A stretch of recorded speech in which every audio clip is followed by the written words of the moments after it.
Welcome to Leadership Explored, the podcast where we dive into what it really means to lead in today's world. I'm Ed Schaefer, joined as always by my co-host Andy Siegmund. We've all sat in that meeting. A leader stands up to talk about a new initiative. Maybe it's AI or agile or blockchain or RTO. They speak with absolute confidence. They use all the buzzwords and jargon. They almost sound polished. But if you actually know anything about the subject, you'll know something feels off. What they're saying doesn't quite make sense, doesn't quite align with reality, and you realize they have no idea what they're talking about. It becomes clear that they got the briefing but didn't understand it, or they read the slide but not the full status report, or they've read the executive summary but they haven't read the book. And this gap between sounding authoritative and trying to appear confident and actually understanding the reality and being able to communicate it has a bigger impact than many leaders realize, and most leaders should be paying attention to this. Because when leaders get stuck in this mode, they not only seem disconnected and out of touch, but they lose the respect of the very people they are trying to lead. So today, we're holding up a mirror to this behavior because a lot of leaders may not realize when they sound like an idiot and when their words do more harm than good. We'll unpack why leaders feel the pressure to be experts on everything, what kind of negative impact this has on how others perceive you, and how it affects your organization and team's confidence in leadership and the company. How to spot when you're starting to sound like an idiot, and what to do instead. So Andy, be honest, how often do you see leaders using jargon they don't understand? And when you hear a top-level executive saying things that don't make sense or don't match reality, and they clearly don't understand, how does it impact your confidence in their decision-making and knowledge or understanding of what's really going on? Yeah, Ed, this one's super tricky because there's some necessity to all of this in just in the corporate world broadly. There are all these kind of memes out there or like shorts of like, yeah, let me translate corporate to normal, or how do I say this in corporate? And that's some of, I think, what we're talking about today. But I think the broader thing is some of the things that come across as either just not understanding it or kind of lipstick on a pigging your problems, like, oh, we're laying off X thousands of people because of gains that we've had through AI, or RTO is going to improve our productivity by XYZ, despite the fact that if you go look at a company's 10Ks, their profits and their profitability per person went up during COVID, or those sorts of things. So I think that this is one of those places where we're really looking at where does the phrase or the communication differ from reality, and in what ways does that happen, and in what ways does it erode trust, right? And I think leaders of all types get caught in these word salads. Sometimes it's by necessity. I'll admit super transparently, I've got a lot of client facing background. That's what I do in my role. I told one of my colleagues, I was like, look, like, let me handle this communication on this call. Like, I'm pretty good at being slippery, which is me exhibiting exactly the behavior that I think we're going to deride over the rest of this call. And and I think it comes from a couple of different places too. Like, if you're on, like, in some of these client facing setups, it's less a matter of like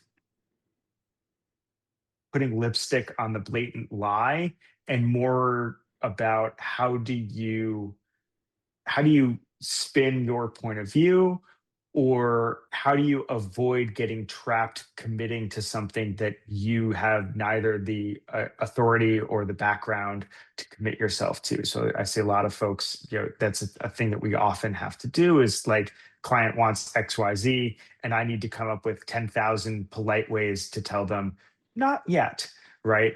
But some of these other pieces, it's just like, when it's more like the lie and it's a lie, it gets much more complicated. And I think we've seen a lot of that historically on press releases, on interviews.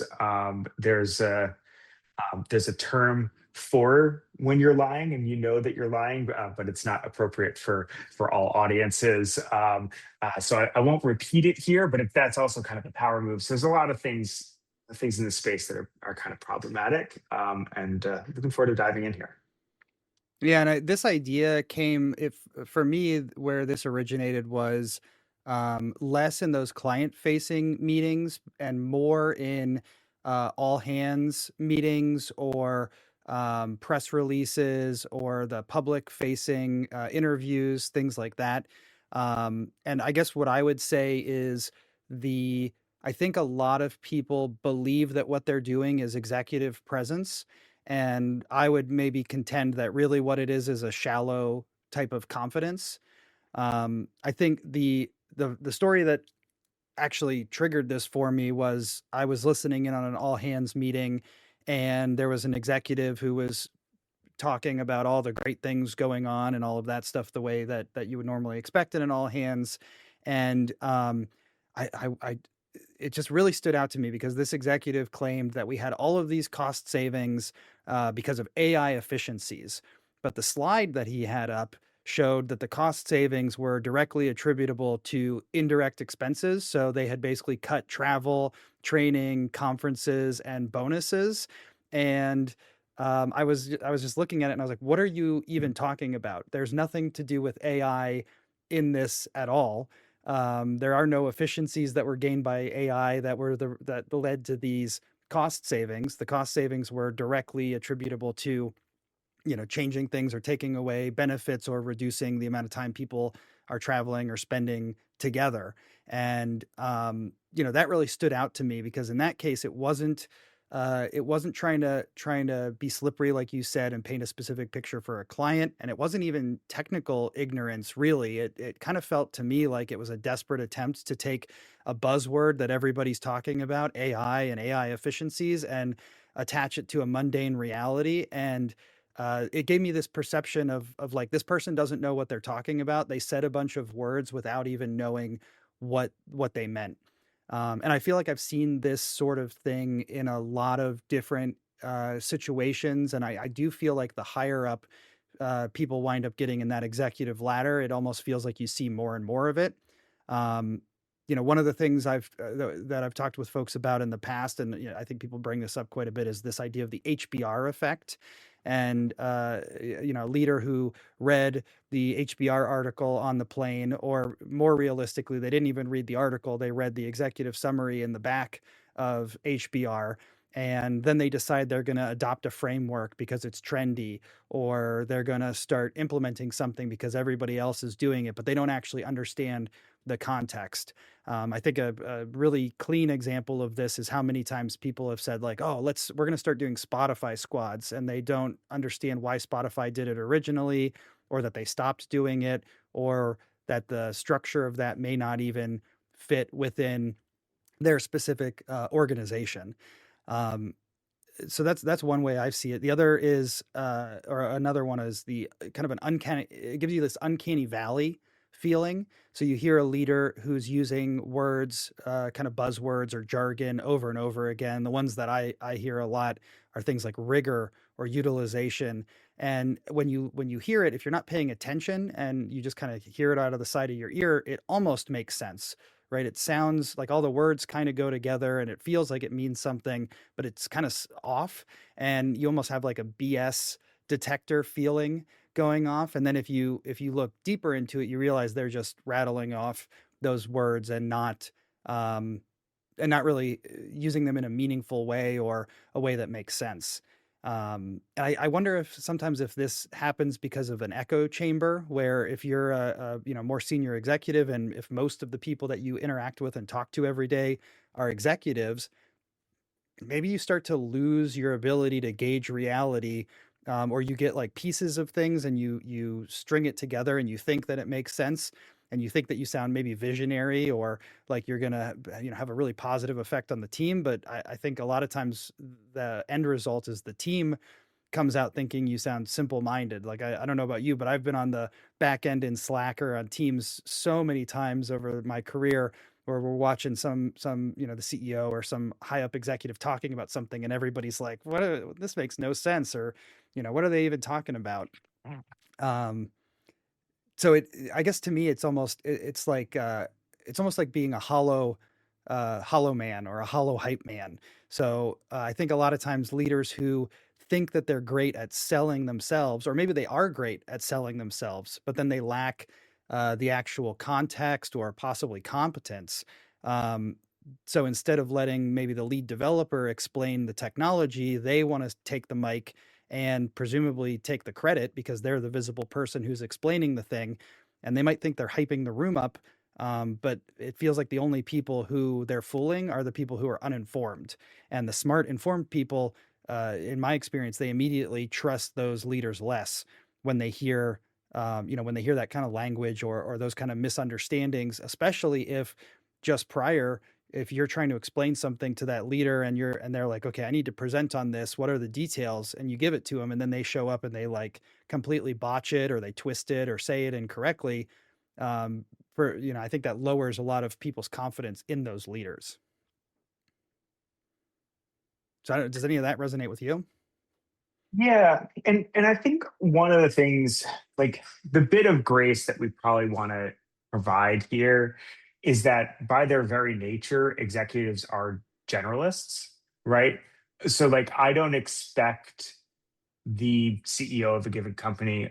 Also, why are they always named Mike? I believe that there's a psyop that they're always named Mikes, that you can name your all hands open mic, and nobody just wants to change the branding. But that's a digression after having been to far too many open mics. But by their nature, these folks are often generalists, and I think that there's a little bit of hubris involved in like how deep they can dive on various things. And you know, I think that a huge skill set as a leader is also understanding when you're out in front of your skis and when you need to point to the expert and retreat to the back of the stage, and let that person go into the spotlight. Not every context gives you that opportunity, but that is the one little bit of grace that I would like to extend as we dive into this. Oh, sure. And this isn't to say there might always be good reasons why this is happening, or it might not be intentional or malicious or anything like that. And I think the why we're unpacking this and talking about it is to raise that awareness and get people to think a little bit harder about what they're saying or how they're saying it or how much preparation they put into something to um, I don't want anyone to wind up sounding like an idiot, right? That would be the ultimate goal, is the fact that there is so many times the back channel messaging and like this makes no sense or what is this goofball saying or those kind of things.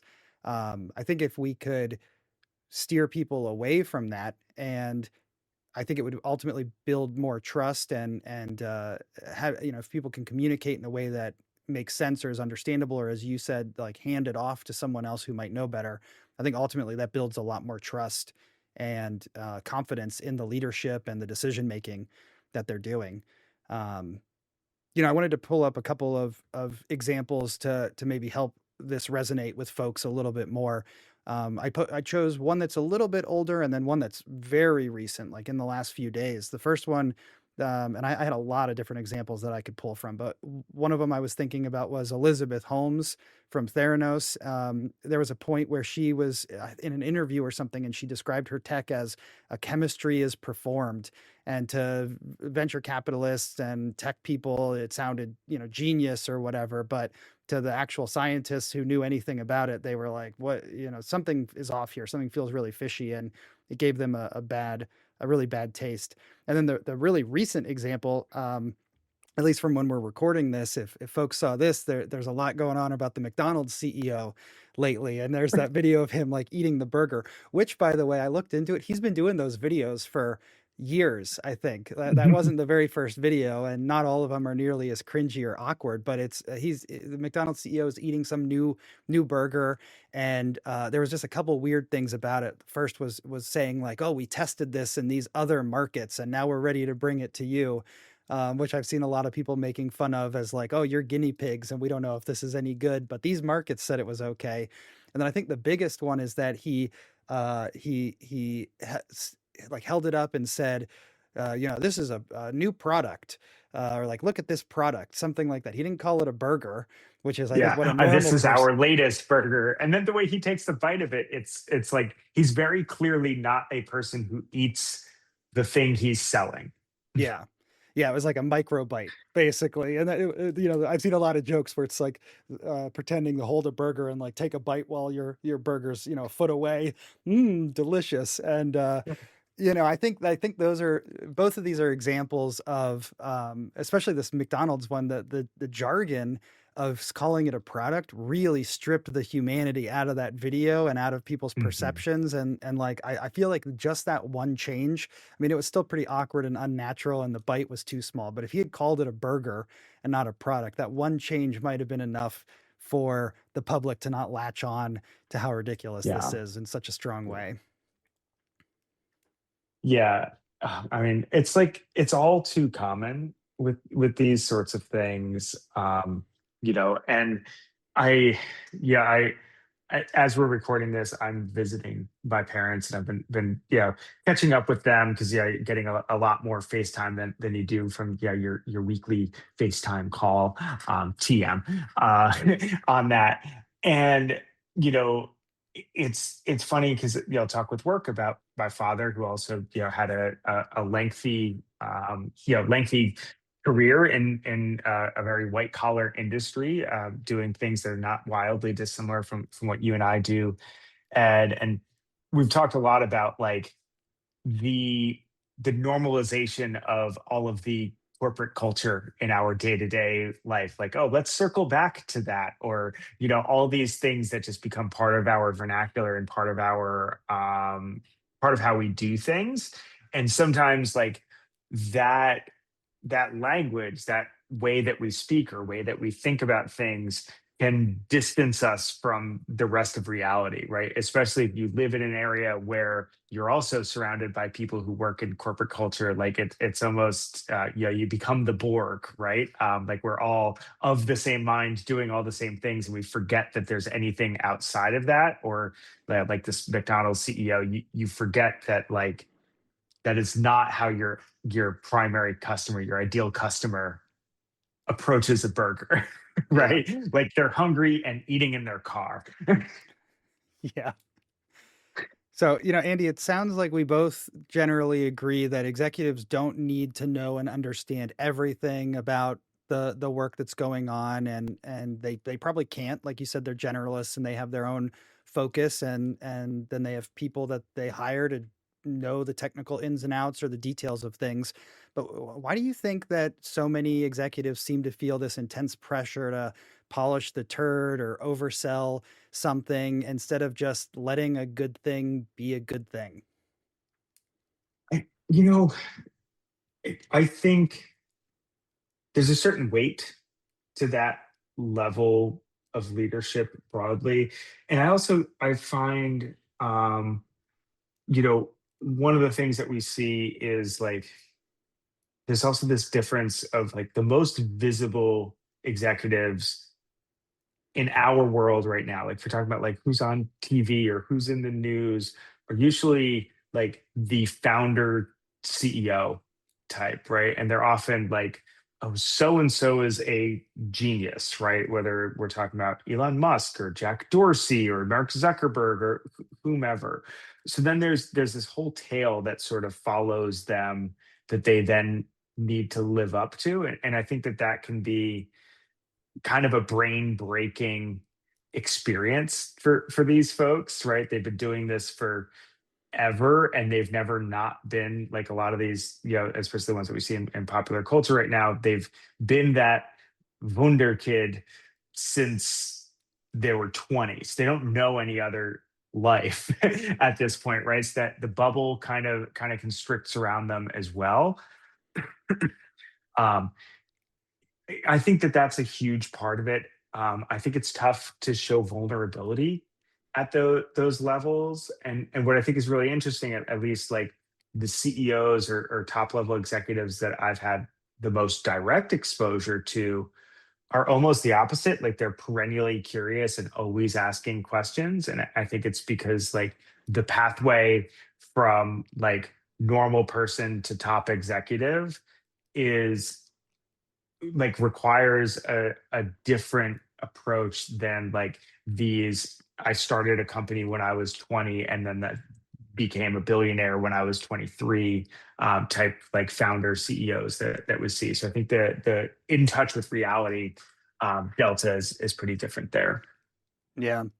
And there's a couple of things I think about in relation to this too, which is on the generous side, I guess, on the less critical side of things, I'll say there is a lot of focus and push on executive presence or avoiding weasel words or soft language or different things like that. And I sometimes think that those focuses um, ultimately push people more into a situation where you don't want to be seen as wrong or not knowing something. You want to use strong language all of the time and portray confidence and certainty. And we've talked about some of these concepts on previous episodes, like certainty. And I think sometimes that directly impacts this, and it's like putting on a mask or putting on airs that you feel like you need to present yourself in a certain way, and maybe resisting the idea of, oh, I don't actually know how this works, but here's my lead developer who can walk us through it, things like that. And then if I want to be on the more cynical side of things, I guess, I think we could also make the argument that there is evidence that a lot of top level executives and CEOs and things like that tend to have higher narcissism traits or higher traits in psychopathy and things like that. Mhm. And when you think about what it would actually mean to have some of those kind of traits, you don't want to be seen as not knowing. You don't want to be seen as less than. You need to be the smartest guy in the room or the most confident person in the room. And I think that can contribute to this, almost like blind confidence that winds up making you sound like an idiot to the outsiders who are listening. And so I guess I'm curious what you think about that. This pressure, if there is pressure to be the smartest person in the room, do you think there really is that pressure? And do you feel like leaders, do you think a lot of leaders feel that saying "I don't know" is a sign of weakness? Um, so I'm not sure if I think a lot of leaders think saying I don't know is a sign of weakness, and that's just because of like the curiosity to that I alluded to earlier from leaders that I've seen, because like they need to get to the bottom of things, right? So they have to ask a lot of questions and find generally I find that the more senior somebody is at any given organization, the more questions they ask in any given context. As far as like the pressure to be right or pressure to be the smartest person in the room, I think there's some of that. I think there's also just the market pressure overall that can influence, especially at larger organizations, right? Like it's almost a joke that, in any earnings call or like, public facing statement, if you're a large company, you just need to be talking about how AI is in everything right now. And whether or not that's actually improving things, AI is in everything. And, we're cutting staff because we're gaining efficiencies in AI. It's a lot nicer of a thing to say, a lot better marketing and PR than we're cutting staff because we overhired, Sure. right? So I think there's that aspect as well of like what the market demands, what the market expects, and some of it is yeah, some of it's maybe a little bit misguided, but I think it's trying to achieve an outcome, and some of it I think is just deliberately obfuscating. Like I genuinely think that like all the RTO conversations that have been had super publicly lately is like I genuinely think that is a forced attrition mechanism. There's no data that supports higher productivity for on-site workers. In fact, the data usually supports the opposite. So I think we're seeing a lot of that coming out as well, and I think a lot of that is contributing to an erosion of trust in leadership. I think, you know, without getting overly political about it, I think we've also seen over the last decade that not backing down has been rewarded tremendously. Broadly speaking, even when you're wrong, not admitting that has been rewarded. And I think that that trickles down as well, and starts to become an approach that people are using more frequently. Yeah, I heard something recently. I can't remember. It was like a podcast or a video I saw on YouTube or something, and someone was being interviewed, and they said, and I think this was in the context of like the government and communication out to the public. But as I thought about it, I felt like it applied to companies and executives and individuals as well, which is um, they said something to the effect of the problem is that they get into the room and they don't talk about how should we tell the public about this? They say, what should we tell the public about this? And so Mhm. it does become about the spin, the cover up, or only sharing a certain amount of information. And I think that, to your point, I think that can directly contribute to some of this. Where if you are not being forthcoming or honest, and if you're lying or manipulating reality or whatever, then your words are in some ways going to reflect that, especially if you don't have as much media training or preparation or don't care. So if you just like don't care what the outcome is and you just want to get up there and spin something and then get down, then I think all of that could affect it as well. Um, yeah, a few other Yeah. things that I was thinking about is um, sometimes I think what happens that encourages leaders to do this is they want the respect of an expert without doing the work of the expert. Mm. And as a result, what they wind up doing is using confidence and like their charisma or whatever as a shortcut to having that authority. And that might be, where like that AI example that I shared, um, that might be a case there where it's like they don't actually know what the experts know about what the AI efficiencies are, so they just like act confident and spin some words together, and then it gives the impression of authority and knowledge. Um, I think sometimes it's really insecurity that they try to disguise as vision, and that deep down they know that they're disconnected from the day to day work and the outcomes and their customers and the results they're trying to deliver. And they're just in that white tower kind of seat and disconnected from everything. So maybe they overcompensate with some of these words and language and taking uh, taking ownership of the presentation instead of handing it off to somebody else, because that can prove that they're still in charge and they're still making the decisions. Um, and the last one I was thinking about is uh, it's almost like a translation trap. I think some executives and CEOs think that their job is either to simplify complex topics or rebrand problems to sound like something visionary. And because they don't really understand it, they end up, instead of simplifying it or rebranding that in a way that sounds visionary, they end up dumbing it down to the point where it becomes wrong, or they dress it up until it becomes word salad. And an example I thought of with this, as I was looking at different examples, was Satya Nadella. He was responding. There was like a bunch of market frustration about low quality AI generated content. And he said something like, we should stop referring to it as slop, and AI should be viewed as a cognitive amplifier and a scaffolding for human potential, and that the public needs to develop a new equilibrium in terms of our theory of mind.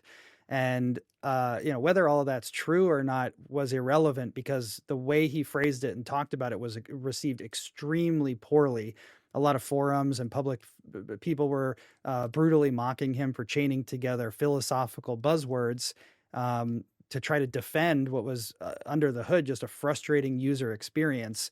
And I think for a lot of people, it made him look like a leader who was trying to rebrand a very real problem by just putting like nice words on it. So, yeah, I don't know. Does any of those resonate with you, or make you think of anything else? Yeah, and I think the translation trap especially, I think we're all a little bit guilty of this. I'm sure you've seen the perennial memes of in real life versus on LinkedIn, right? It's basically the oh no, you're not a garbage person, you're a sanitation engineer, right? It's like that sort of kind of lip sticking ridiculous stuff. And yeah, and I think like as it progresses through those levels, it just gets amplified almost exponentially, to the point where like it's just kind of malarkey at a certain point. You know, and I sort of yearn for the days when CEOs were willing to acknowledge that their product was bad or that another product was better. I'm thinking about was it the CEO, was it incoming CEO at Ford, who was asked what does he drive, and he said a Lexus because it's the best car on the road right now. Um, I wish that we had that honesty still. Yeah. Well, we've talked a lot about the problem and the problem space as we see it. I guess let's pivot into what we think the fix might be or ways to tackle this. And the main thing that came to mind for me for this is, and I'll just use Brene Brown's language. I think it's vulnerability and courage, and I think it's psychological safety. Because I think there's a big cost to behaving in the way we've been describing, which is when you fake it like that, you're basically signaling to your company or all your directs or everybody who is hired in your company. You're signaling that performative confidence is greater than or more important than the truth. And I think fundamentally this will kill innovation because typically no one wants to correct their boss, especially if you're in an environment where it's not okay to correct your boss or push back. So I think the kind of first solution is just having courage to say, I don't know, and admitting when you don't know the technical detail, because that's not weakness. I think that fundamentally that's a power move because it gives you an opportunity to invite the actual experts to step up, or it encourages them to step up even without the invitation. So I think that's a big one. I think a BS check, basically having someone on your team who is a truth teller.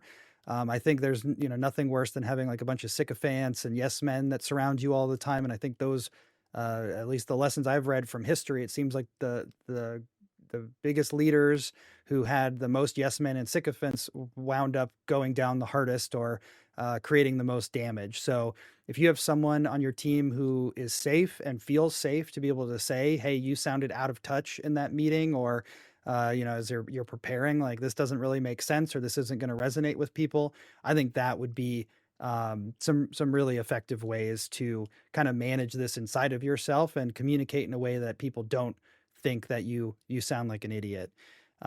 Is there, I guess, anything else that you can think of that would help fix this, or help, if our listeners are out there and they might be an executive who's worried that they are doing this sort of thing, what else could we suggest to them that might help them move away from this kind of behavior?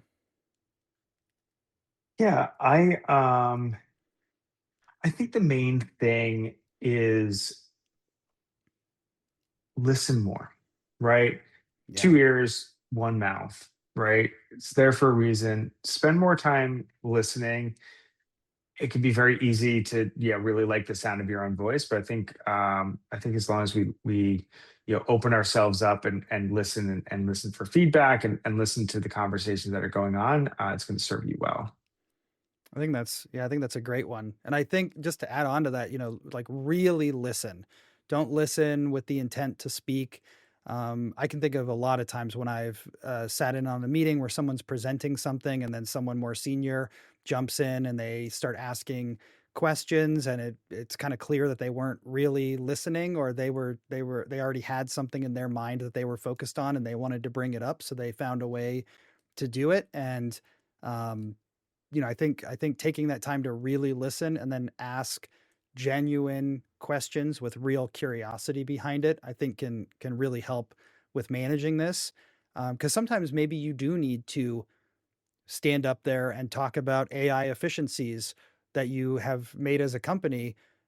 So it's really important that you understand what they actually are and that you understand how to communicate it in a way that's truthful and makes sense, both so that you don't make yourself look foolish and destroy trust, but also so that you are really getting the right message out there and you're not miscommunicating things. Yeah, A couple other agreed. yeah, a couple other things I thought about that might help, and these would be things that our listeners could do next week or tomorrow after they listen to this episode. One of them is do a citation check. Before you start using a new buzzword like agile or AI or synergy, ask yourself, have I read more than just the headline about this topic? And if the answer is no, if you don't really understand it or you can't really explain it, maybe you just shouldn't use that word right now. And you should just avoid the buzzword altogether, because maybe you're using it in place of knowledge or in place of true understanding. And if you take a little bit more time, you might be able to come up with a better way to explain something without having to rely on jargon or buzzwords. Another one, we've talked about this a little bit, but I think in your next meeting or at your next big presentation, if you have the option to do this, which I know sometimes at like an all hands or a quarterly earnings call, you may not have the flexibility for this. But if there is going to be a topic that's coming up that you are not an expert in, explicitly bring in an expert. If you can plan it, have them ready to go and bring them in. If you can't plan it and a question comes up, there's nothing wrong with saying, I'm going to defer to Andy on this because he's the expert on AI cloud solutions or, whatever it is. And I think that's going to earn a lot more respect than trying to wing it and answer or give an answer that doesn't make any sense. And then the last tip I would have for folks is to what I'm calling the how rule. So if you claim there's a result of something like that we improved efficiency example that I gave earlier, force yourself to explain how in one sentence. If you can't explain it, or if your explanation doesn't make sense even to yourself or to someone else, then that's a pretty strong indicator that you're just BSing or making shit up. And ultimately, I think that's the stuff that leads to sounding like an idiot. How do those sound to you? Anything else that inspires in you that you would say to someone? I think that really covers it, right? I really love the idea of deferring to an expert. It gives you the opportunity to elevate people. It also, acknowledges like, hey, I know, like, if you're a leader, you're by default usually a generalist, right? It gives you the opportunity to maintain that generalist, that depth of knowledge, but also being able to say, like, look, this is the person, like, let's just go right to the source, right? Don't filter through me. Let's go right to the source. And I think that can be really helpful and really powerful when we're talking to teams. Awesome. Well, that's where we're going to wrap up for today. There's a huge difference between being confident and being competent. Your team doesn't need you to know everything. They need you to be honest about what you know and curious about what you don't. So here's your challenge this week. Audit your own confidence. The next time you feel the urge to speak authoritatively on a topic you only half understand, pause. Ask a question instead. You might be surprised at how much more you learn and how much more respect you earn just by listening. We'd love to hear your thoughts on today's episode. Have you ever worked under a leader who fell into the hollow hype man trap? How did it impact your team's trust? Or flip it around. Have you ever caught yourself using jargon to cover up a knowledge gap? You can email us at leadershipexplored@gmail.com or connect with us on LinkedIn. We'd love to hear your stories or ideas for topics you'd like us to explore in the future. If you found this conversation helpful, please make sure to follow the show, leave a review, or share it with a colleague who cares about growing great teams. We release new episodes every other Tuesday. Until next time, keep leading with purpose.